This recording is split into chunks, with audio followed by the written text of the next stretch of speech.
করদন হাসানান, পবিত্র ঋণ। হাসানান মানে কি? পবিত্র। পবিত্র ঋণ কোনটা? যেটার মধ্যে কোনো দুনিয়ার লোভ নাই। কি নাই? কথা বলেন। দুনিয়ার কোনো আশা নাই বা চাওয়া পাওয়া নাই। অনেকে ঋণ দিচ্ছে, কয় ভাই তোকে 1 লাখ দিলাম, 6 মাস টাইম, শেষ আমাকে একটু বেশি বেশি দিস। আছে কিনা বলেন? যেটাকে আমরা বলি কি বলি সেটাকে সুদ। অনেকে আছে না, ঋণ দেয়, ঠিকই আছে, কয় তোর কত টাকা লাগবে? 1 লাখ টাকা। তার মাসে হচ্ছে 2000 টাকা কি বেশি দিতে হবে। এখন ওই বেচারা ঋণ নিয়ে পড়ছে বিপদে, এক্সট্রা বেশি টাকা দিতে সে হিমশিম খায়।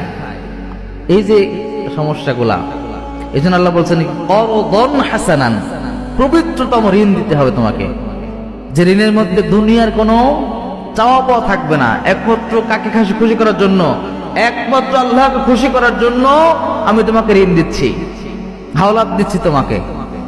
এই নিয়তে যে ব্যক্তি দিতে পারবে, যে তোমাকে, তুমি বিপদে পড়ছো, সমস্যায় পড়ছো, তোমার টাকা দরকার, 5,000 10,000 দিলাম, কিন্তু টাকাটা তুমি দিও, আমাকে এক্সট্রা একটা টাকাও দেওয়া লাগবে না। এটা হচ্ছে করদন হাসানান, উত্তম ঋণ। এখন আমাদের সমাজে যে সমস্যাগুলো হয়েছে সেটা হচ্ছে, ঋণ কিন্তু আগে ছিল কেন বলেন? হাওলাত দেওয়া এটা কিন্তু আগে ভালোই ছিল, ইদানিং এসে এটা বন্ধ হয়ে গেছে। কিসের জন্য? আমরা সব বাটপার, যে দেয় সেও বাটপার, যে নেয় সেও বাটপার। অথচ ওয়াদা বড় খিলাফ করে একটা মুনাফিক, স্পষ্ট মুনাফিকের আলামতের মধ্যে যে ওয়াদা দিয়ে ওয়াদা কি করে? বড় খিলাফ করে। এখন যে ব্যক্তি হাওলাত দিছে, সে হাওলাত দিয়েও করে বিপদে। এখনো ডেট নেয় যে অমুক দিনে দিতে পারবো, সে ডেটের সময় আসে, তাকে খুঁজে পাওয়া যায় না, ঘরের মধ্যে শুয়ে থাকে। বিবিকে বলে, অমুক, বিবি বলতেছে যে টাকা আনতে আসছে, কি করা যায়? কয়ে বাড়িতে নেই, বলে না।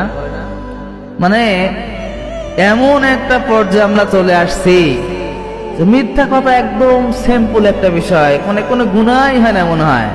মিথ্যা কথা বলতেছি, মনে হচ্ছে কি হচ্ছে, এর মধ্যে কোনো গুনাহ মনে হয় নাই, এই একটা ব্যাপার হলো একটা এরকম।